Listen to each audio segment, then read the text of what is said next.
हाय, good morning. कैसे हैं आप सभी?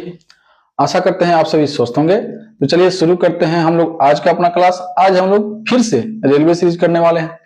अभी रेलवे का एग्जाम हो रहा है। बच्चों ने बताया कि सर जो क्वेश्चन आ रहा है बहुत ही इजी वे में आ रहा है, बहुत आसान आ रहा है। बच्चे जो प्रेशर लेकर जा रहे हैं कि बहुत हार्ड एग्जाम होगा, ऐसा कुछ भी नहीं है ना जी। थोड़ा सा अगर आपने प्रैक्टिस सेट किया है, क्वेश्चन लगाया है, आपने रेलवे का प्रीवियस ईयर क्वेश्चन देख लिया है, तो आपसे बड़े ही आसानी से क्वेश्चन बहुत आसान आ रहा है, बहुत आसान अच्छा से हो जाएगा। थोड़ा सा वहां पेशेंस की जरूरत है। एक तो यह है कि एग्जाम है तो एग्जाम जैसा ही होगा। हमने बोल दिया कि आसान है तो ऐसा नहीं समझना है कि हाँ बिल्कुल इजी है, हलवा है जाकर टीप कर चले आएंगे, ऐसा भी नहीं है। एग्जाम है तो एग्जाम जैसा ही होता है। लेकिन जिन लोगों ने एग्जाम की तैयारी की है, जो 5 महीने से 6 महीने से मेहनत कर रहे हैं, जो कंसेप्ट पढ़ रहे हैं, जो देख रहे हैं, क्वेश्चन लगा रहे हैं, जो दिन रात लाइब्रेरी में आंखें सेक रहे हैं, उन लोगों के लिए तो आसान होगा ही। जो लोग ये समझते हैं कि हाँ हमने फॉर्म भर दिया, कभी किसी कोचिंग नहीं गए या फिर किसी टीचर से ऑनलाइन नहीं पढ़े या फिर कैसे भी पढ़ाई नहीं किए, वो डायरेक्ट एडमिट कार्ड निकाले और चले गए एग्जाम में, उन लोगों के लिए तो हार्ड होना ही है, उन लोगों के लिए मुश्किल तो होना ही है। तो बात यह है कि आप जो भी हैं आप जाइए, एग्जाम जिनका भी है। अभी आरपीएफ एसआई का भी शुरू हो गया, तो इसलिए थोड़ा सा सोच रहे हैं कि रेलवे का जो सीरीज है इसको थोड़ा लंबा करते हैं, कंटिन्यू करते हैं कुछ दिनों के लिए, बाकी सीरीज को थोड़ा सा ब्रेक लेते हैं, धीरे करते हैं और रेलवे का ही क्वेश्चन ज्यादा कराते हैं। आइए देखते हैं। आज का पहला प्रश्न है, एक बैग में 1 रुपया, 5 रुपया और 10 रुपया के सिक्के हैं। यह मानते हुए कि 1 रुपया, 5 रुपये और 10 रुपये के सिक्के बराबर संख्या में हैं, तो यदि बैग में कुल धन 368 रुपया है तो बैग में सिक्कों की कुल संख्या कितनी है? अभी हम लोगों ने रेशियो पढ़ा, रेशियो खत्म किया, अनुपात समानुपात खत्म किया। उसमें एक टाइप होता है अनुपात समानुपात में, ये सिक्कों पर आधारित प्रश्न वाला, और ये जो क्वेश्चन है उसी पर है। रेलवे में ये पूछा गया है, प्रीवियस ईयर क्वेश्चन है। तो अभी जो जिन लोगों ने अनुपात समानुपात पढ़ा उन लोगों के लिए तो कुछ भी नहीं है, वो तो बहुत आसानी से बना देंगे, ठीक है। जो लोग नहीं पढ़े हैं उन लोगों के लिए देखिए, या फिर जो पढ़े हैं या भूल रहे हैं ना जी, जो पढ़कर आप लोग को आ जाएगा। चलिए, बन रहा है, बन भी गया, क्या बात। चलिए ठीक है, आइए देखिए। तो कुछ लोग बना भी दिए। आइए, दे रहा है कि सिक्के हैं ना जी, हमने आपको बताया कि पहले सिक्कों को लिखते हैं, सिक्कों को लिख देते हैं। क्या दिया है जी? 1 रुपया का सिक्का है, 5 रुपया का सिक्का है और 10 रुपया का सिक्का है ना। अच्छा, इन सिक्कों का अनुपात दिया हुआ है, अनुपात, सिक्कों का अनुपात दिया हुआ है, सिक्कों का अनुपात दिया है कितना का जी? सिक्कों का अनुपात दिया है, बोला है, समझिए यहाँ कहीं अनुपात दिख नहीं रहा है, लेकिन ये बोला है कि 1 रुपया, 5 रुपया और 10 रुपया, इन सबके सिक्के जो हैं बराबर बराबर हैं। बराबर का मतलब क्या होता है जी? ये जो जितना 1 रुपया का सिक्का है उतना ही 5 रुपया का सिक्का है और उतनी ही संख्या में 10 रुपया का सिक्का है। ये तीनों बराबर बराबर हो जाएंगे तो कुछ भी रखेंगे, कुछ भी, जैसे कि मान लीजिए 5 है, 5 है, 5 है, ये कट जाएगा ना जी, 1:1:1 हो जाएगा। कुछ भी रखेंगे वो 1 ही आने वाला है, 1 ही आने वाला है। इसलिए जब भी ऐसा कुछ होता है तो उसको 1 मान लेते हैं। क्या मान लेते हैं? 1 मान लेते हैं। हाँ जी, अब देखिए, अब यहां से हम ये पता कर लेंगे, जब 1 रुपया का सिक्का है और सिक्कों की संख्या 1 है तो हमारा वैल्यू कितना हो जाएगा, मूल्य कितना हो जाएगा? मूल्य जो है 1 रुपया ही होगा। 1 रुपया का सिक्का अगर 1 होगा तो 1 रुपया होगा, 5 रुपया का सिक्का अगर 1 होगा तो 5 रुपया होगा, और 10 रुपये का सिक्का अगर 1 है तो 10 रुपया होगा। ये हो गया हमारा मूल्यों का अनुपात। अब हमको कुल मूल्य दिया हुआ है, कुल जो धन है, कुल धन कितना दिया है जी? कुल धन दिया है 368 रुपया। अब एक बात बताइए, अनुपात में मूल्यों का अनुपात कितना है? 1, 5 और 10, 16 हो जाएगा। कितना आ जाएगा? 16। तो 16 पर दिया है अपना 368, 16 पर कितना दिया है जी? 368। और यदि हम 1 पर निकाल लेते हैं, यानी अनुपात में, अच्छा टोटल पूछा है तो जितना ये है उतना ही ये वाला है और उतना ही 1, 2 और 3 पर निकाल लेते हैं तो टोटल का टोटल नहीं निकल जाएगा, सिक्कों की संख्या, सिक्कों का अनुपात से सिक्कों की संख्या निकल जाएगी। यानी 3 पर निकालना है। क्या करना है? 3 पर निकालना है। देखिए तो 16 दूनी का 32, 16 48, 3 दूनी का 6, हाँ जी 69। ये होगा अपना कुल सिक्कों की संख्या। लेकिन यदि ये पूछा होता कि सिर्फ 1 रुपया के सिक्कों की संख्या बताइए, या फिर सिर्फ 5 रुपए के सिक्कों की संख्या बताइए, या फिर सिर्फ 5 रुपए के सिक्कों की संख्या का बताइए। ये अलग अलग भी पूछ सकता है इसमें कोई अचंभित होने वाली बात नहीं है। तो वो वहां पर क्या करते कि एक पर निकाल लेते। अब जब एक पर निकालते तो यहाँ 1 रुपए के सिक्के का संख्या निकल जाता, या फिर अगर ये अनुपात जो है अलग अलग दिया होता उस हिसाब से करते। अभी के लिए आंसर होगा आपका 69, 69। ऑप्शन चेक कर लीजिए, ऑप्शन नंबर सी ये हो जाएगा आंसर। क्लियर है, समझ में आया?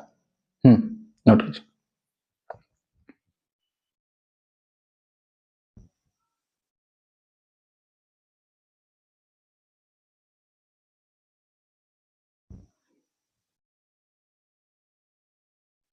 हाँ जी, समझ में आया? हो गया, चलिए अगला प्रश्न है यदि tan के power 4 theta plus tan square theta equal to 2 हो तो sec के power 4 theta minus sec square theta equal to what. Question दिया है tan का पावर अगर 4 है, ठीक है, और tan का और 2 है, तो थीटा के रूप में क्या रखें कि 2 आ जाए। आइए देखिए, तो tan के पावर 4 थीटा और प्लस tan के पावर 2 थीटा इक्वल टू 2, इसी को सिद्ध करना है। एक बात बताइए, थीटा का ऐसा कौन सा मान रखें, थीटा का ऐसा कौन सा मान रखें ताकि यहां 1 हो जाए और यहां भी 1 हो जाए, या फिर कुछ भी हो जुड़कर 1 2 हो जाना चाहिए। tan में थीटा के स्थान पर आपको ये रखना है कि यहां भी और यहां भी जो ही मान आए उस दोनों को जोड़ने पर 2 आ जाए। तो एक बात बताइए, आपको याद होगा ग्राफ tan वाला कि tan 45 डिग्री जो होता है, tan 45 डिग्री, इसका वैल्यू कितना होता है? 1 के बराबर होता है। tan 45 डिग्री का वैल्यू 1 के बराबर होता है। तो यदि हम थीटा यहाँ 45 रखते हैं, tan 45 रखते हैं, तो tan 45 इक्वल टू कितना होता है? 1 होता है ना जी। tan 45 degree equal to 1। अब 1 के पावर 4 कर लेंगे, तो यहाँ 1 का पावर 4 और प्लस यहाँ 1 के पावर 2, कोई फर्क पड़ने वाला है? अब 1 का घात चाहे कितना भी हो वो तो 1 ही होने वाला है। तो यहां पर क्या हो जाएगा कि 1 हो जाएगा और यहां पर भी 1 हो जाएगा, ये दोनों जुट जाएगा, कितना हो जाएगा? ये दोनों जुटेगा, सॉरी ये दोनों जुट जाएगा, कितना हो जाएगा? 2 हो जाएगा। यानी ये सिद्ध हो रहा है दोनों तरफ का कि थीटा का अगर वैल्यू थीटा इक्वल टू 45 रख लें, थीटा का मान अगर 45 रख लें, तो ये हमारा दाहिने और बाएं सिद्ध हो जा रहा है। तो एक बात बताइए, पूछा क्या है? पूछ रहा है कि सेक का पावर 4, सेक का पावर 4 थीटा और माइनस सेक का square theta equal to what, यही पूछा है ना जी क्वेश्चन। तो सेक का आपको याद होगा साइन का और कॉस का, तो साइन का जो उल्टा होता है वो कोसेक का हो जाता है, कॉस का जो उल्टा होता है वो सेक का हो जाता है। तो कॉस 45 डिग्री का वैल्यू कितना होता है? 1/√2। तो √2 होता है कॉस का, जब उल्टा जाएगा तो √2 हो जाएगा। यानी सेक 45 डिग्री, सेक थीटा का मान 45 रख देंगे तो सेक 45 डिग्री का वैल्यू होता है √2, होता है ना जी। ये पावर में 4 है, ये पावर में कितना है? 4 और माइनस, और फिर यहाँ कितना हो जाएगा जी? फिर √2 और ये स्क्वायर हो जाएगा। अब यही पूछ रहा है, अब यहां करेंगे हम तो 2 गुना 2 कितना हो जाएगा? 4 हो जाएगा, और यहाँ सिर्फ 2 हो जाएगा। ये रूट टूट गया, √2 में 4 से 4 बार गुना करके √2 से √2 सिर्फ 2 बचेगा, और 2 को फिर 2 से, ये कितना हो जाएगा? 2 के बराबर हो जाएगा। यही आपका आंसर होगा। समझ में आया? तो देखिए option number D, sorry option number D, ये आपका आंसर है। क्लियर है? चलिए, इसमें तो कोई विशेष नहीं था। अगर ये थीटा का मान अगर आपको याद है तो यहां पर कोई दिक्कत नहीं होने वाला है, नोट कर लीजिए। समझ में? चलिए छपिए इसको।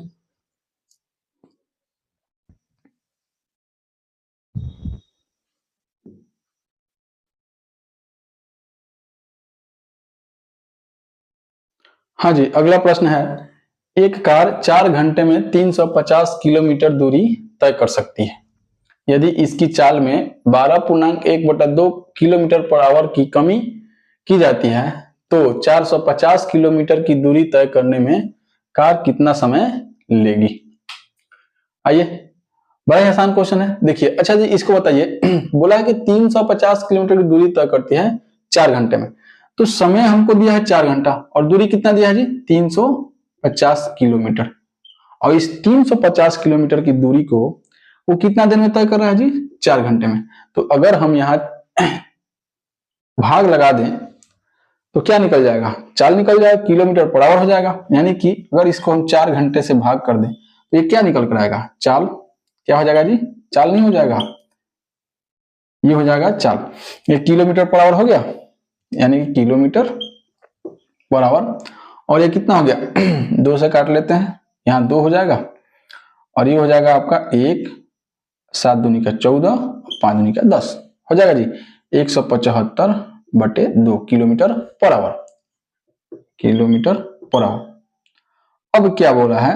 अब बोल रहा है कि इसकी जो चाल है, ये जो चाल है, इस चाल में से 12.1/2 किलोमीटर पर आवर की कमी कर दी जाए। अब एक बात बताइए, 12.1/2 बाद में 24 1 25 25/2 कितना कम करना है जी? 175/2 में से 25/2। एक मिनट, ये 25/2 कम करना है। अब जब ये चाल आएगा, ये भी किलोमीटर पर आवर में होगा क्योंकि चाल है किलोमीटर पर आवर, दोनों में किलोमीटर पर आवर है, इसमें भी है और उसमें भी है, कम कर लिया। अब जो अपना आएगा किलोमीटर पर आवर, चाल जो आएगा, उसी चाल से इस बार 450 किलोमीटर की दूरी तय करनी है। एलसीएम कितना हो जाएगा जी? 2 हो जाएगा और ये घटेगा तो कितना हो जाएगा जी? 150 हो जाएगा और ये कट जाएगा, कितना हो जाएगा? 75। यानी कि अपना जो चाल आ गया 75 किलोमीटर पर आवर आ गया। अब इस चाल से, इस 75 किलोमीटर प्रति घंटे की चाल से 450 किलोमीटर की दूरी तय करनी है। कितनी की दूरी तय करनी है? 450 किलोमीटर की। तो जब 450 किलोमीटर की दूरी 75 किलोमीटर पर आवर के हिसाब से तय करेंगे तो किलोमीटर किलोमीटर कट जाएगा और ये जो घंटा है नीचे से कहां चला जाएगा? ऊपर, और 75 से कट जाएगा 6 बार में। यानी कि अपना कितना आ गया जी? आंसर 6 घंटा। ये क्या हो गया जी? आंसर हो गया। क्या हो गया? उत्तर हो गया, आंसर हो गया।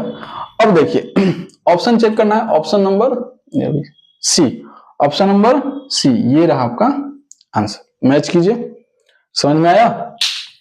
पहला दूरी और समय दिया हुआ है, यानी चाल वहां से निकल गया और उस चाल में कमी करने के लिए बोला है 25/2, 12.5 कम कर दिए, 75 किलोमीटर पर आवर हो गया, 75 किलोमीटर प्रति घंटा हो गया। और इसी चाल से, ये जो चाल आया 75 किलोमीटर प्रति घंटा, इस चाल से हमको बोला है कि 450 किलोमीटर की दूरी कितना समय में जाएगी। तो जब 75 1 घंटा में, तो 2 घंटा में कितना हो जाएगा? 150। तो 4 घंटा में 300, ऐसे करके ले जाना है। चलिए 6 बार आंसर हो गया, नोट कीजिए।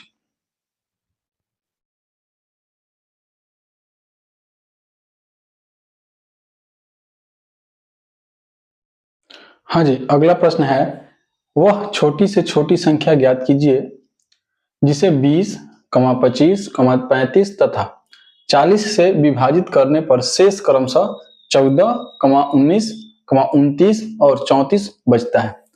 बड़ा ही अच्छा प्रश्न है। इसको तो मतलब ये तो फंसा लेता है, जब भी आता है ना, अधिकतर लोगों को फंसा लेता है और टाइम भी बहुत ज्यादा लग जाता है ना जी। तो इसको तो सीखने की जरूरत है, ठीक है। हाँ जी, देखिए, अच्छा पहला काम ये करना है हमको कि शेष बच रहा है। क्या बच रहा है? शेष बच रहा है। कितना कितना? अच्छा 20 से जब भाग दे रहे हैं किसी संख्या में, 20 से भाग दे रहे हैं तो शेष कितना बच रहा है जी? 14। इन दोनों का अंतर ले लीजिए, इन सबका क्या कीजिए? अंतर ले लीजिए। यानी कि 20 में जब 20 से भाग करते हैं तो 14 शेष बचता है। अच्छा जी, जब 25 से भाग देते हैं तो 19 शेष बचता है, यहाँ भी अंतर 6 है। जब 35 से भाग देते हैं तो शेष कितना बचता है जी? 29 बचता है, यहाँ भी अंतर 6 है। और जब 40 से भाग देते हैं तो यहाँ 34 बचता है, यानी अंतर 6 है। तो इन सबका अंतर जो है वो बराबर है ना? अंतर जो है बराबर है। अच्छा, ये लिखना नहीं होता है, बता दें आपको। अगर आपको दिख रहा है कि हाँ अंतर सेम है तो करने की जरूरत नहीं। करना क्या है कि इन सब का लघुत्तम ले लीजिए। क्या कीजिए? लघुत्तम ले लीजिए और उसमें से उस 6 को घटा लीजिएगा, वही आपका आंसर हो जाएगा। आइए, 20 है, 25 है, 35 है और 40 है। इन सब का करना है लघुत्तम। गुणनखंड ले लेते हैं, 5 से लेते हैं, सबसे आसान है। 5 चौके 20, 5 से 5 7 35, 5 से 8 बार में हो जाएगा जी। अभी हो जाएगा 4 से 1 बार में, यहाँ 2 बार में, ये 5 और 7। अब कटने वाला नहीं है, कटने से रहा। 5 दूनी का 10 हो गया, 7 चौके 28 है ना जी। तो ये होगा 28, ये हो जाएगा गुना 5 और ये गुने में 10। अब कितना जाएगा जी, 8 पचे 40 और एक तो जीरो लग जाएगा ना 4, 1400 कितना हो जाएगा 1400। यानी कि 1400 एक ऐसी संख्या है जिस संख्या को अगर 20 से भाग देंगे तो भी कटेगा, ठीक है, कोई शेष नहीं बचेगा।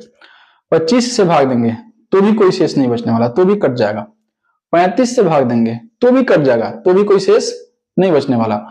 और जब 40 से भाग देंगे तो भी कट जाएगा, कोई रिमाइंडर नहीं बचने वाला, कोई शेषफल नहीं बचेगा।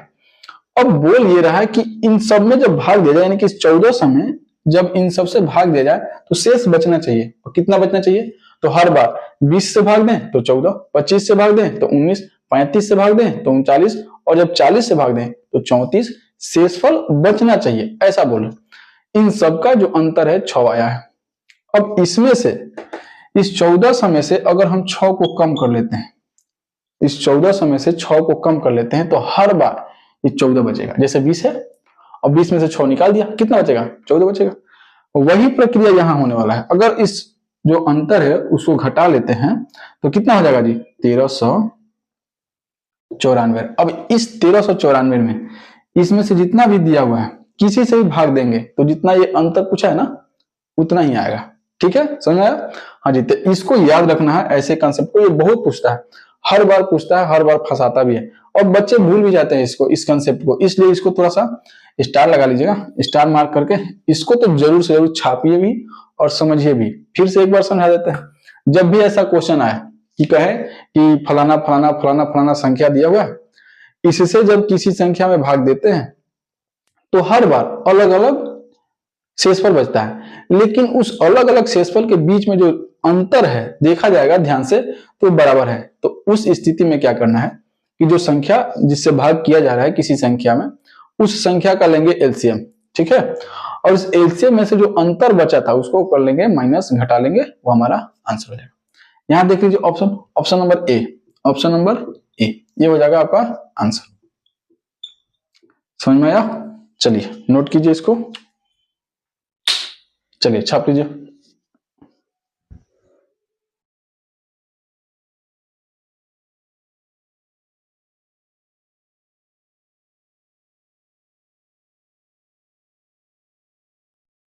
अगला प्रश्न है, यदि द्विघातीय बहुपद k minus 1 into x square plus के एक्स प्लस 1 का एक शून्य मान -3 है तो k का मान क्या होगा? आइए देखिए, अच्छा द्विघात ये बहुपद है, द्विघात समीकरण के रूप में दिया हुआ है। यहाँ पर वैसे हम लोगों को पता है कि जो द्विघात समीकरण में शून्य का जो मान होता है वो 2 होता है, लेकिन यहाँ पर सिर्फ 1 दिया है। क्या दिया है जी? x का वैल्यू दिया है आपका -3। कितना दिया है जी? -3। तो जहां भी x हमको दिख रहा है वहां हम x का वैल्यू रख देंगे। जैसे क्वेश्चन दिया है आपका k -1 एक्स स्क्वायर प्लस के एक्स और प्लस में 1, यही है ना जी। अच्छा, अब बराबर में 0 है। अब देखिए यहां पर हम x का वैल्यू -3 रख देते हैं। -3 जब रखेंगे तो -3, अब इसका जब स्क्वायर करेंगे तो कितना हो जाएगा? माइनस माइनस तो प्लस हो जाएगा और ये हो जाएगा 9, यानी कि 9 हो जाएगा। और 9 जब गुना करेगा k में तो 9k होगा, यानी कि चल लेते हैं यहाँ k -1, ठीक है। अच्छा जी, और ये प्लस k है और माइनस में 3 हो जाएगा यहाँ गुना और प्लस में 1। अब जब इसको गुना करेंगे तो ये हो जाएगा 9k -9 प्लस, और ये प्लस माइनस कितना हो जाएगा? जब k में गुना होगा -3 से तो ये -3 हो जाएगा और -3 यहाँ माइनस हो जाएगा और ये प्लस में है तो प्लस माइनस कितना हो जाएगा जी? माइनस। तो यहाँ डायरेक्टली हम लिख सकते हैं -3k और प्लस में 1 है बराबर में 0। अब यहाँ देखिए ये जो है ये k, x का मान तो हट गया ना जी, ये तो k है, हाँ जी ये k, सॉरी x तो हट गया ना जी, एक k है तो 9k और -3, 9 गो में से 3 हो जाएगा, कब बचेगा? 6 गो k बचेगा, 6 गो k। अच्छा जी, ये 9 गो माइनस में 9 और ये प्लस में 1, यानी कि माइनस प्लस माइनस, यानी कितना हो जाएगा जी? माइनस में 8, बराबर में कितना है? 0। अब k बराबर कितना हो जाएगा जी? 6k बराबर हो जाएगा 8, तो k बराबर कितना हो जाएगा? 8/6, ये कट जाएगा 4/3, यानी k का जो वैल्यू आ गया अपना 4/3 आ गया, यही हमारा आंसर हो जाएगा। क्या हो जाएगा? आंसर। ऑप्शन देख लीजिए, option number B, option number B. समझिए बात को। हाँ जी, नोट कीजिए इसको। बिल्कुल ठीक है, क्लियर है, समझ में आया? छाप लीजिए इसको, देखिए।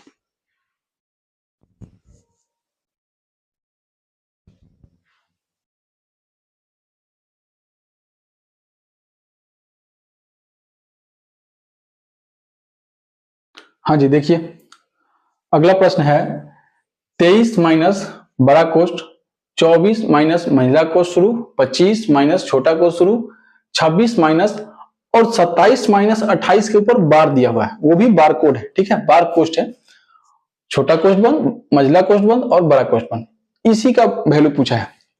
सिर्फ और सिर्फ सिंप्लीफिकेशन है, कैलकुलेशन है, बुडमास है। देखिए हमने आपको सिखाया था जब कैलकुलेशन पढ़ा रहे थे, जब हम लोग कैलकुलेशन पढ़ रहे थे, वहां हमने आपको बताया कि कोष्ठ, देखिए तो कोष्ठ कितने प्रकार का होता है? 3 प्रकार का बताया होगा शायद।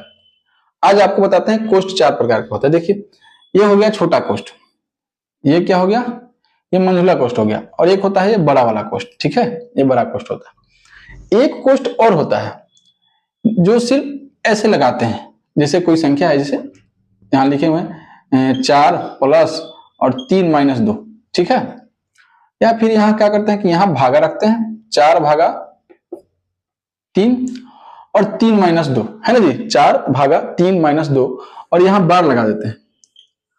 अब हमको आपको ये पता है कि जब बोडमास करते हैं तो सबसे पहले क्या करते हैं? चिन्ह देखते हैं। सबसे पहले ब्रैकेट का काम करेंगे, उसके बाद अगर का है तो का करेंगे, उसके बाद क्या है? भागा का करेंगे, भागा के बाद क्या करेंगे? गुना का करेंगे, गुना के बाद क्या करेंगे? जोड़ या घटाव कर सकते हैं। अब यहां दिख रहा है कि यहाँ भागा का चिन्ह है और यहाँ माइनस का चिन्ह है, तो कायदे से बोडमास के हिसाब से देखना यह है कि हमको भागा का क्रिया करना है। लेकिन यहाँ एक और चीज दिया हुआ है कि यहाँ बार कोष्ठ लगा हुआ है, ये जो है कोष्ठ लगा हुआ है। जब कोष्ठ लग गया, यहाँ पर लाइन कोष्ठ है। ठीक है, सिर्फ लाइन लगा दिया, लाइन कोष्ठ। अब इसको पहले करेंगे हम, क्या करेंगे? इसको पहले। अब यहां से 3 से 2 के बीच का पहले काम कर लेंगे, तो क्या है जी? माइनस में। जैसे कि अगर यहाँ लिखा हो 3 भागा 4 भागा 3 माइनस 2, और इसको कोष्ठ में कर ले। सेम टू सेम यही काम यहाँ है ना जी, यही वाला काम यहाँ है। तो देखिए प्रश्न क्या है, प्रश्न को हल करेंगे तो पहले जो लाइन कोष्ठ दिया हुआ है उसको क्लियर करेंगे। क्या दिया है जी? 23 माइनस बड़ा कोष्ठ शुरू, 24 माइनस मंझला कोष्ठ, 25 माइनस छोटा कोष्ठ, 26 माइनस 27 माइनस 28, है ना जी, यहाँ पर लाइन कोष्ठ दिया हुआ है, और ये तीनों कोष्ठ बंद। चलिए पहले लाइन को खत्म करेंगे, यहां से यहां 27 माइनस 28, 27 माइनस 28 क्या हो जाएगा जी? -1। कितना हो जाएगा? -1। और पहले से यहाँ पर पहले से माइनस है ना जी, पहले से माइनस में है, और उसके बाद 26 है छोटा कोष्ठ।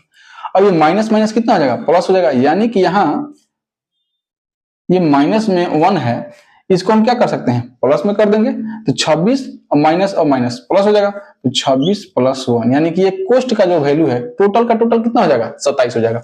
तो इसको हटा देते हैं, डायरेक्टली लिख देते हैं 27। ठीक है, ये डायरेक्टली लिख देते हैं, यहां से यहां के बीच का माइनस में 1, और ये जो है 26 है, और माइनस प्लस हो जाएगा, कितना हो जाएगा? 27। तो ये हो जाएगा कोष्ठ में, ये होगा 27। अच्छा जी, बाहर में माइनस है, 25 है, इधर मंझला कोष्ठ है, यहाँ पर 24 है बड़ा वाला कोष्ठ, फिर बाहर में 23, ये बंद हो गया। हाँ जी, अब जब कोष्ठ हटेगा ना जी, अब जब कोष्ठ हटेगा तो ये माइनस से गुना हो जाएगा, यानी कि 25 माइनस 27 हो जाएगा। तो 25 माइनस 27 यानी कि माइनस में 2 आ जाएगा। ये छोटा कोष्ठ खत्म,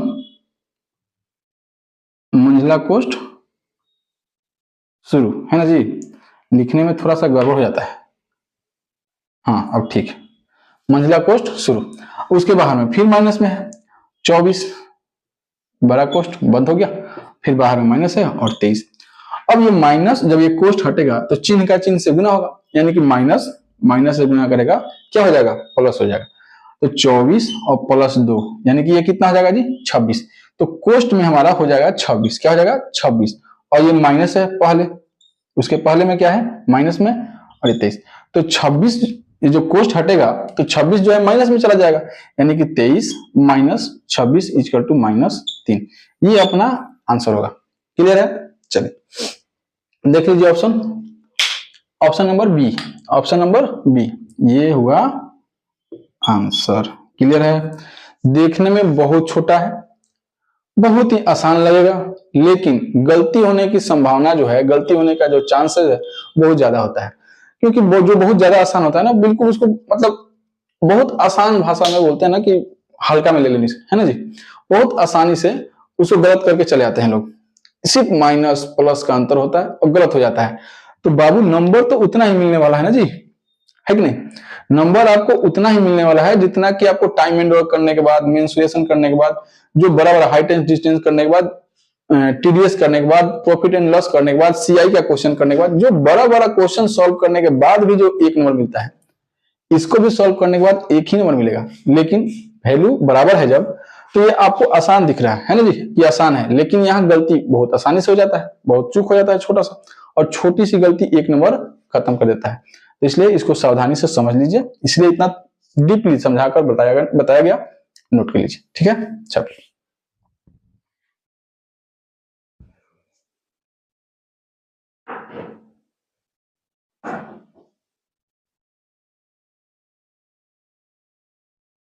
हाँ जी, अगला प्रश्न है 69 रुपया की राशि जेसन और रूहाना में 1:2 1:2 में विभाजित की गई। रूहाना को कितनी राशि प्राप्त हुई?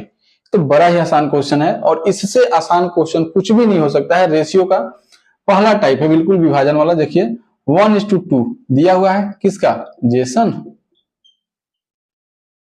और ये रूहाना का। आर लिख देते हैं, इसको जे लिख देते हैं, है ना जी, इसको हटा लेते हैं,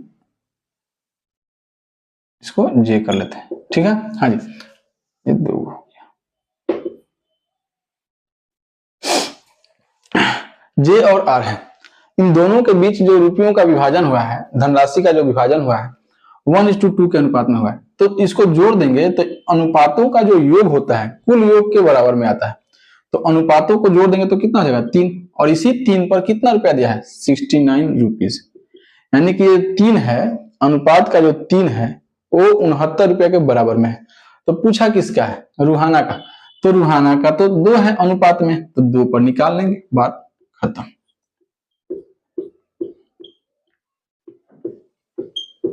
₹46 ये हो जाएगा रूहाना का। ऑप्शन चेक कर लीजिए, ऑप्शन नंबर सी ये है आंसर। नोट कीजिए जल्दी 5 सेकंड में।